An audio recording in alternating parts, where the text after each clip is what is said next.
I think I will ask God why for the rest of my life, and never will I come to understand it. Even if God himself came in front of me and told me the reason, I don't think I would accept it. Some loves are too hard to bear, and with great love comes great pain. Hi guys, welcome to my YouTube channel. Niyazibuza ukuthi bani manje lo? Okay guys, my name is Ntambika Isemkonto. I'm 21 years old. I'm a student from NW. So guys, I'm a storyteller. I only tell my stories izinto engiwa through zona. I don't tell ama stories wabanye abantu. I only tell my stories. So guys, let's hope sizosebenzisana. Let's hope sizoposta angazi sizoba consistent. Understand? So yes guys, this is my first story time like on YouTube. This is my first story time lana on YouTube. So I'll be telling you about my miscarriage.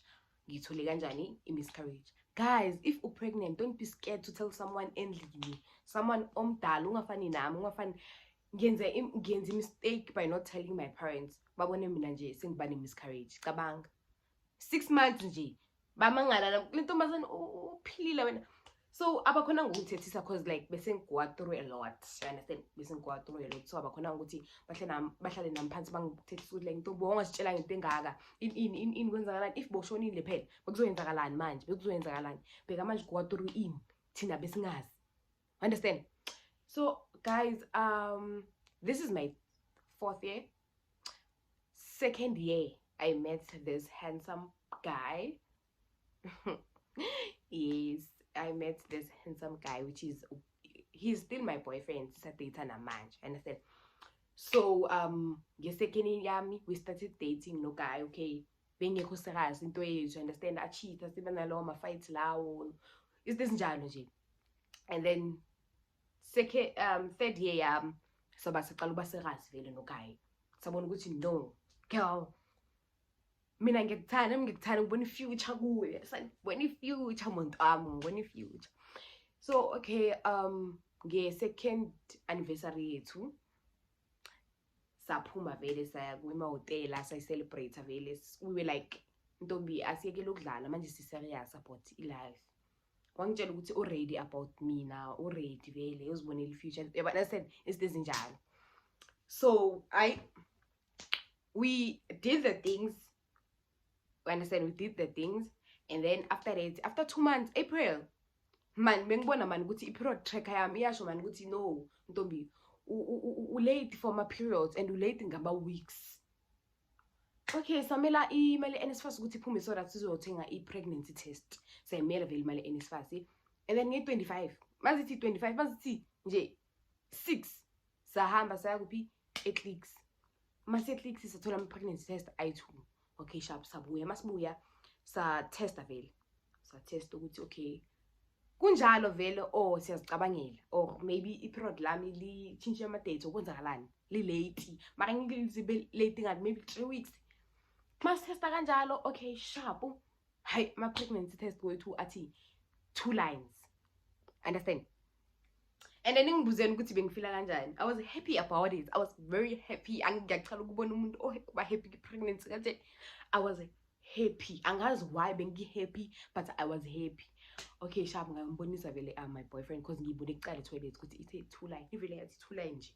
Sisangana isikhathi. Ivele yathi 2 line. Way 2. Okay, sharp ngahamba ngayobonisa baby vele kumina ukuthi ay baby no I'm pregnant test. Athi 2 line. Ay ngiyambona man ukuthi usazicabanga. Sesicabanga ukuthi vele ngizoba ubaba vele. Get ready for legend level. Ay okay sharp. Ay angihake vele athi hayi sizokuwa through lento le together. Understand izinto ezinjalo. So sahlala phansi sathi discuss like sizotshela abazali bethu manje na okwenzakalani. Ngathi mina I'm not ready to tell my parents. I am not. Ngizodeliver kanjani? Ngizobatshela kanjani nje? And mind you anginasizo umntana ngamtshela ukuthi like ngicela uyongitshelela or ngicela uyenze ina anginayo. So anginaso leso sibindi leso and ngeke ngitshele umntana ngithi omncane like usisi wami ungilandelayo ukuthi phindi phindile ngicela ungitshele mama ukuthi like kwenzakala sona so ngizobutraumatize umntwana nje ngizobutraumatizela umntwana kithi. So okay shapu sathi April shothi mina ngipheke nini Feb or March bengekho sure about that. I think February, between February or March, you understand? But mina ngiteste ngi-25 March shothi ngipheke February, I'm not sure, understand? So okay shapu zathi April zathi May ngaya ema-practical kuphi endlini 3 to 4 months manje umuntu pregnant.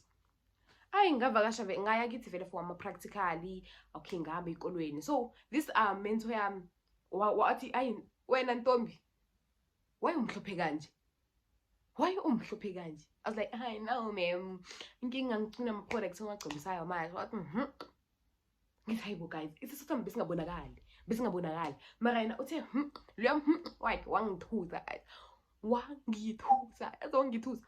Okay shabo ngabikela okay endlini vele. Okay kokwami ngelinye ilanga wazivakashela, angihlala nogokwami mhlala eSky City, uza ngokubona vele beka happy ukuthi ngikhona. Obvious uzobona umzukulu wakhe owamgcina February le, understand? Makeza vele uthi hayi wena man, why uma uhamba usindelwa? I was like guys kushubile wesibathi ngibatshele or ngingabatsheli, hayi ngajika yonke into. Ngathi why kwakusho kanjalo, like yangikwatisa I don't know why yangikwatisa washo kanjalo. Why uthi ngiyasindelwa? Why athi ngiyazibuzela mina bengathi ukulu. Okay sharp sandlela lapho shothi wasala watshela mama ukuthi uyangisola ukuthi ngipregnant, is njalo, understand? Uyangisola ukuthi ngipregnant baka mina mama makabika umkhapha emateksini wabuya wangitshela ukuthi hayi ugogo akucanga ukuthi like wena usona. So yo sangongibona sangibone plus bengipregnant bengihlangisa nje. Ngithi mina manhlelo wethu ngidiscussa ngami, manhlelo wethu ngicabangela ukuthi ngiyamitha ngiye-rest mina ngesikolweni for kumitha. Angithathi serious, yangikwatisa indaba ngikwatela ngalonke ngangadli nokudla lapho ngiyalaziqiniso mina ukuthi kwenzakalani, ngiyaziciniso mina. Hayi obviously ngahlala 20 days ekhaya vele, and then after 20 days ngabuya la e-rest. Mangibuya la e-rest obviously I'm cool about it, ngize ngihamba nangama-crop top showing my baby, understand? Ngihappy mangila e-rest, ngihappy. Okay, I was telling everyone ukuthi hi guys, like my friends bala e-rest, I was telling bengibatshela vele ukuthi hi guys kunjena nje vele pregnant is this njalo, you understand? I'm happy about it. Hayi but happy vele si-rest, I understand? Kumntana se-rest, kumntana sekutlogile lo, si-celebrate ukuthi hayi bazongenzela i-baby shower is this njalo in whatever. Okay sharp sahlala vele nomuntu wami la e-rest, like sikahlala like permanently eroomini lami to make sure ukuthi I'm okay and whatsoever. Guys bengingakhali, benginganama-cravings, bengingavuvuki iy'nyawo, isisu besingabonakali. Abanye bebangangibelieve nokuthi ngi-pregnant because isisu besingabonakali guys. Hayi kwathi 3 months, kwathi 4 months, kwathi 5 months. Around July ngabuyela vele endlini again for ma-practical. Angithi ama-practical siwayenza kayi-2 nge-year, so wayenza around May and July. Okay sharp ngihamba. My boyfriend was very supportive ngale jini lena, shame. He was very supportive, ungitshela ukuthi ngivule namafayili ini mina bengamlaleli nokumlalela, bengithi yazi sobona umntwana makavela. Sometimes benginokublame mina, benginokuzblame ukuthi okay Ntombi why ke ungahambanga waye eclinic bakukhomba ukuthi like kunamapilisi ufanele maybe waphuze or ijeni nje ufanele uyihambe. Mina bengithulile about yona le ndaba le, why benja sometimes benginokuzblame ukuthi okay if bengile clinic or if bengitshelile abazali bami maybe kube akwenzekalanga lento leyo, understand? Okay July ngabili lapho besingimhlophe kakhulu ke, bese kungathi angazi ngigqobuzane, bese ngimhlophe ngimuhle maka ibhani ingabonakali. And lapho I was 5 months pregnant. Okay sharp hayi ngahamba for ama-practical endlini. Hayi umama wami naye athi hayi ngikubonile Ntombi ukuthi yabona la masubuye ku-2 bese ngikubona ukuthi wena kuna something eyenzakalayo mara bengimele wena ukuthi usitshele. Okay sharp ngahlala vele leyo 20 days. Okay ngihamba ngama-practical wamnani, and then this other day I was like, as in Ntombi, you're going to wake up and fight for your baby. Uya eclinic uyovula ifile, uya eclinic uyovula ifile. Okay, sharp. Ngavuka ekuseni. I was like, mama, namhlanje ngine-morning class. Fanele ngivuke ekuseni nge-clinic. Ngivuke around 5 because ngiyazi iline ese-clinic inde. And fanele ngifike esikoleni ngo-7. Ngavuka ekuseni ngo-5. Kuyabanda manje, kuyabanda. Ngo-July kuyabanda man. I mean to say. Okay, sharp ngavuka ngaya e-clinic vele. Okay, sharp ngafula iline. Sangena vele around 6. Baqala ukusebenza vele. Baqala ukusebenza. Okay. Bese ngicela ukuba emotional. Okay, sharp. Ngavula like bangivulela bathi ngibuye on Saturday ngizovula ifile. Okay, ngabuya vele Saturday ngathi hayi ngisayo apply for imisebenzi kuphi if ufuna ukuba uthisha fanele ngicambele mama. Okay, sharp ngahamba ngaya kuphi e-clinic. Manje e-clinic bangitesta vele to make sure ukuthi vele ngipregnant. Okay, bangitesta bangibuza ukuthi like how long pregnant ngathi I'm not sure. Maybe this is my month yami was 5 or 6, I'm not sure because angazi ukuthi ngiprege February or March. Okay, bangikalela ukuthi hayi wena uzoteta nge-2 December uzobe sewunomntwana. I was very happy and ngamtshela uNesi ukuthi ngithi abazi and ngiyasaba ukubatshela ngizobatshela maybe nge-28 July mase ngithena 21 or after. Ngifuna ukuthi bathi 21 with no baby. 21 with no what? With no baby. Understand? Kanti no. Oh, 21 with umntwana khona baba uhleli. Understand? Hayi, okay, sharp. Hayi uNesi ngitshela ukuthi okay, nge-2 December uzoteta ke wena wangivulela vele maternity card wangivulela yona. And then after that wathi ngibuye on Wednesday to do i-scan because udoctor uzoba khona Wednesday for i-scan. Bangipha amanye amapilisi so bangipha amapilisi bangipha incwadi. Ngizozibeka because angihambanga nangebag. Ngizozibeka ngitshela ukuthi ngizozibeka because angihambanga nangebag. Ngathatha lezo zinto ngazifihla ngiyabanda June ngazifihla phakathi kwesilamba vele and then I went home. Hayi mama ngibuza ukuthi hambe njani ngathi hayi ngihambe sharp bavalile lapho kwenzakaleni. Like understand istory nje singazwakali. Ngathatha maternity book yami leyancwadi leya ngayifaka suitcase vele ngathatha amapilisi ngawafaka lapho. Ngiwaphuzile amapilisi. Ngibuza ukuthi ngiwaphuzile na. Neli-1 angizange ngiphuze. Okay, sharp usihamba isikhathi. Wednesday ngavuka futhi ekuseni ngathi hayi ngine-morning class. Ngavuka ekuseni ngaya kuphi clinic for i-scan. Mangifika e-clinic okay ngafola iline around 8. Lapho isikole singena ngo-8 ne mina sengilate angikangeni na ku-scan.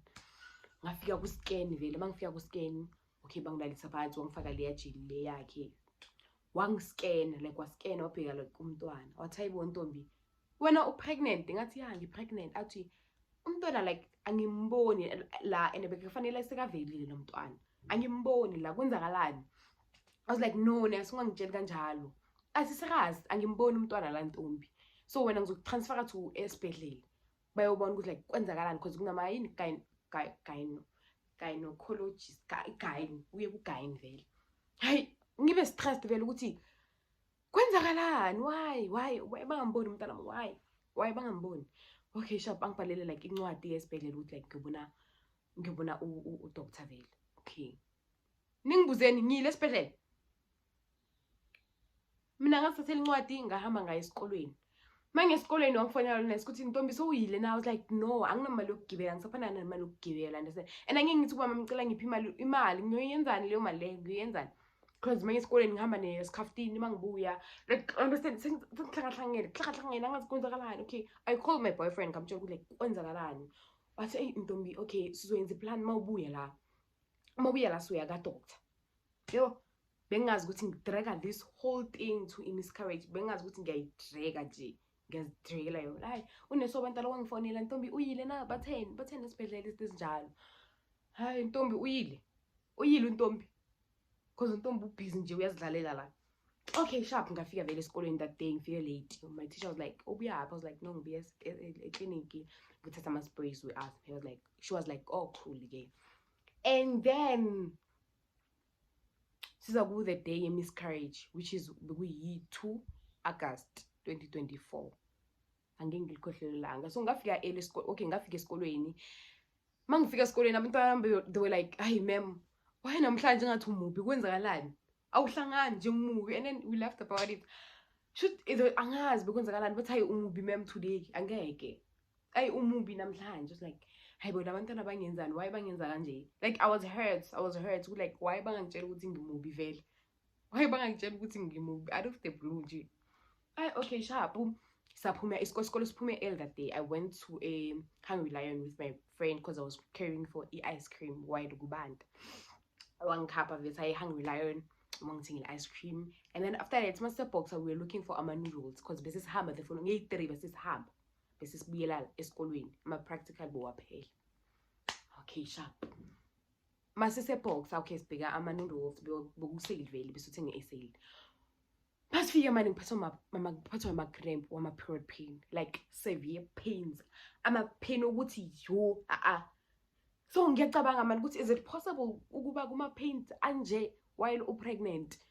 I was like hayi man this is not possible. Okay ngaye endlini mangiyendlini ayaqala ama pain ababuhlungu.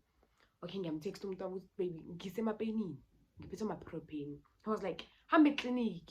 I was like no kulate manje late. I'll go tomorrow ekuseni. Athi ntombi hambe clinic. I was like baby late and I can't ngisema painini and I can't tell my mom ukuthi ngisema painini uzothi kwenzakalani ngami understand uzothi kwenzakalani. And then after that ngahlala vele ngisema painini mama mwenza vele so right ntombi ngathi ngisharp mama ngisharp okay athi 10 yakho kwasha izitsha uzowasha izitsha. I was like angeke ngikhone and then bakacanga ukuthi I was being rude to her becanga ukuthi ngiba rude kanti mina ngisema painini guys ngisema painini ama pain bewabhlungu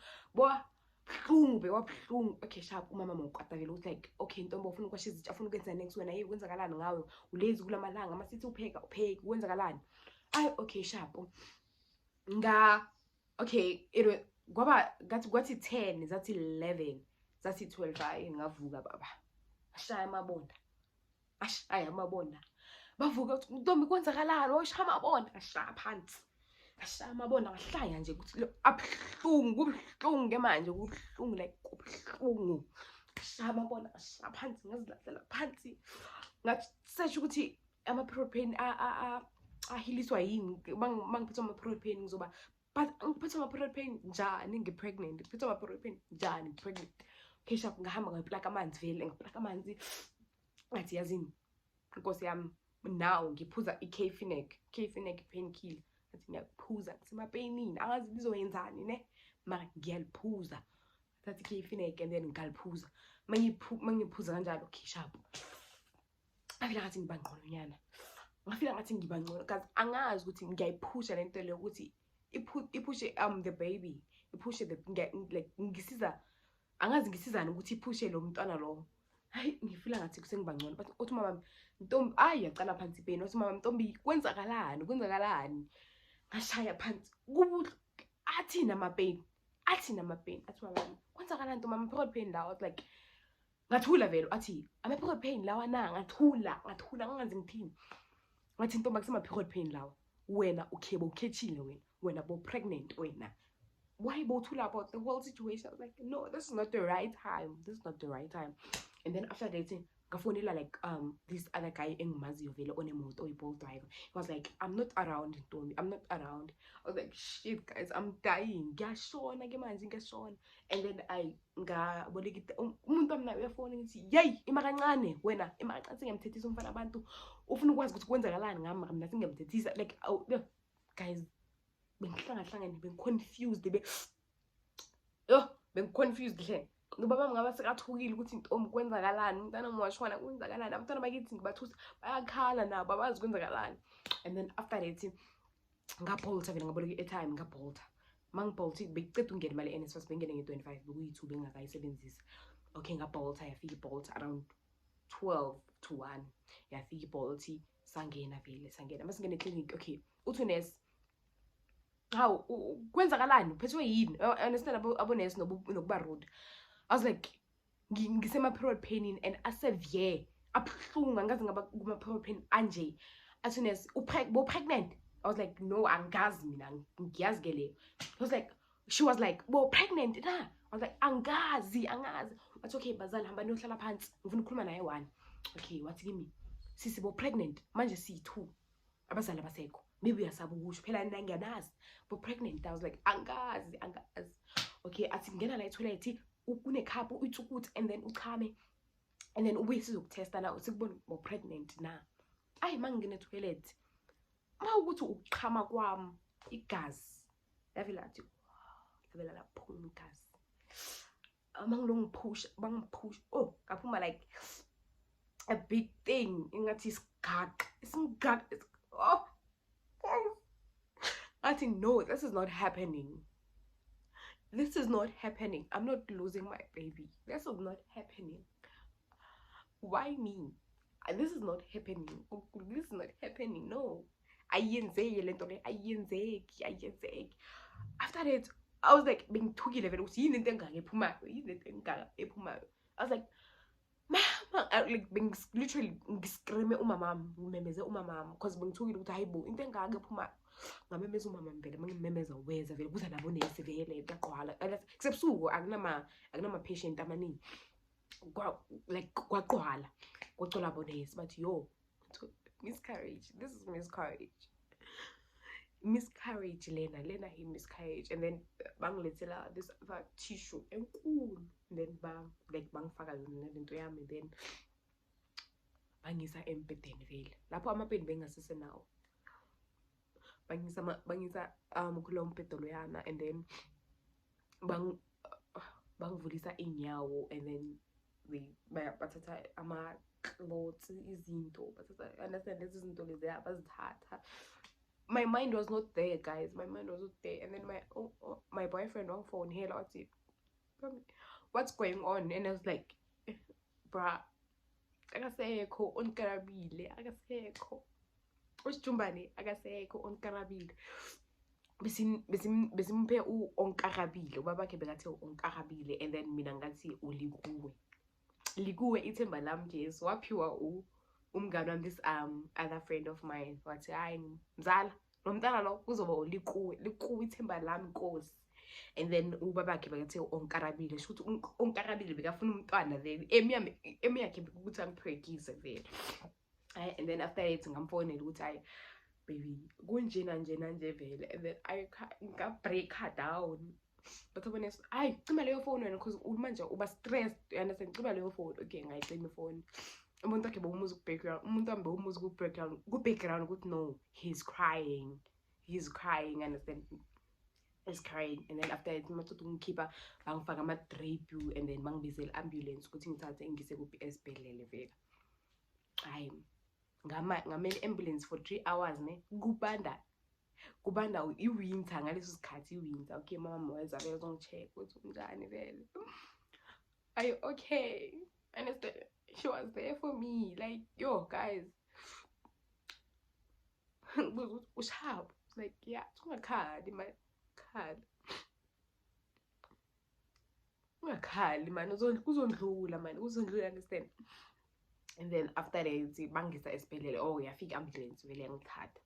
And then bangibuza paramedic ne angibuza ukuthi like bayikhiphile angazi bathi bayikhiphile in shoot the basho umntwana vele angazi ukuthi in. I was like no, angibonanga next mina bengekho lapha, angibonanga next, angibonanga lutho. And then bangisa esibhedlela vele, bangisa esibhedlela ngahlala. And then bangihlala okay bathi bangisa straight to a gynecologist, bathi ngiyofona ku-ward bani ngapha vele uzofika udoctor manje. Okay zathi 4 udoctor akafiki, zathi 5 udoctor akafiki, zathi 6 ifoni yami ayikho nami inabazali bami ngazicimile okwenzakala la ngazi ngayo nje ngathi ngilahlekelwa ingqondo, angazi kwenza kulani, ngathi ngilahlekelwa ingqondo. And then after that okay wafika ngo-7 bengu-number 1 wafika ngo-7 udoctor. I wangena vele mangena wangibuza like did you know about ukuthi you were pregnant? I was like guys why vele ngiphikile indaba ukuthi bengazi ukuthi pregnant, why? Still ngayiphika ukuthi bengazi vele ukuthi pregnant. So okay sharp wathi hambula lapha empedeni ngalala empedeni vele athi uphuzeni, ngathi mina ngiphuze i-Cafinec. So the reason ukuthi why ngithole i-pregnant abadoctor bacanga ukuthi i-Cafinec, and then ngiphuze after I don't think that's the reason of ukuthi ngithole miscarriage. I don't think iyo leyo reason leyo ukuthi ngiphuze i-painkiller. I think into enye. And then mina ukuphuza i-painkiller uphuza i-painkiller bekurelease lento leyo, you understand. And then after that wangilalisa vele laphaya wangenza like i-scan nayo wabona vele ukuthi like being pregnant. And then after that kunenye into encane wayifaka like ku-vagina yami, and then lokhu akhipha izinto vele lokukhiphe lama-clots lawo baningi lama-clots lawo angikhipha lama-clots lawo vele lonke. That doctor, guys, naye he was playing ipart ukuba ubaba kimi. He was kind to me. He was kind, but like bengangicabangisi ukuthi ngithole pregnant, ngithole miscarriage and whatsoever. And then after that zathi cabanga ngagezi, cabanga igazi liphumile lapho ngisableeda nengibleed into eserious, ngiyableeda ngiyaziblothela nginuka igazi nje, nginuka igazi kunjani. And then zathi 7, 8, 9 ngo-9 umama nobaba bahamba vele bathi bazobuya bazongi-check-a vele, bami bayo-check-a nefoni yami, bacela bangi-check-ele ifoni because I want to update umuntu wami. La khona u-stressed shem naye, umntwana u-stressed naye. Okay, sharp. Zathi 2 bangithi bathi ngiye-theatre vele, ngo-2 ngihamba ngaye-theatre bangiklina. Okay guys, and then after that bathi ngiye-theatre, the pain lento le bangifake, like they open your thingy, your vagina, and then bayilokha ngezinye izinto, and then bathatha ngazi intambo, and then bangathi bafaka amanzi.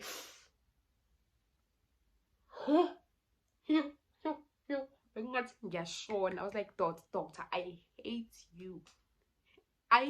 you, doctor. Abantu akusuye ongibhekisile mara ngithi ngiyamzonda. Awu nkosi yami. After that, doctor, I hate you. Understand? Ngiyakuzonda, doctor.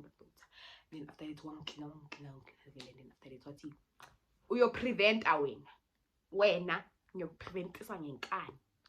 Akusukubaleka kwami. Guys, you are angifune ukupreventa. Ngizwa ama-birth review about you need this thing if I wala implant.